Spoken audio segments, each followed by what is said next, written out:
hakikat penyesalan adalah ratapan hati nurani nan kalah melawan hawa nafsu. Jadi nan inti no dalam hidup ko sabar. Sabar inti. Yo bak pitua orang awak jo pisau sirawi bari baulu bakilek mengali mantang. Tinggallah di lawi tu. Sementara di darat dalam malarang. Artinya apa? Mengalir lalu di kaki limo sementara si toko sedang dicari.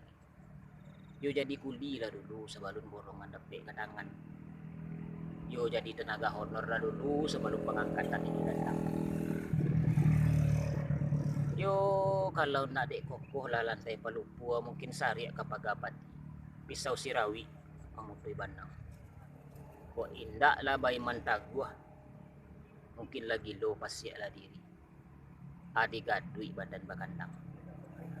Di tino sapa.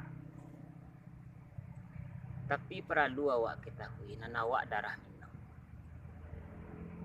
Walaupun sayuk patah batung ke paruah nan anak di bimbing ibu. Walaupun makan nasi babagi, pakaian second barang rombiang nan anak di sekolah dulu. Bah itu hakikat orang dulu. Apa kau memaksakan diri ndak?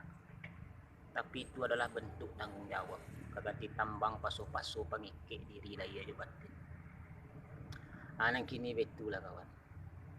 Baru yang siang babi masuk baru yang malam babi minyak. Aduh cari itu. Ingin awak sampaikan mudah-mudahan jadi hikmah. Aku nanti bunyi caritonyo.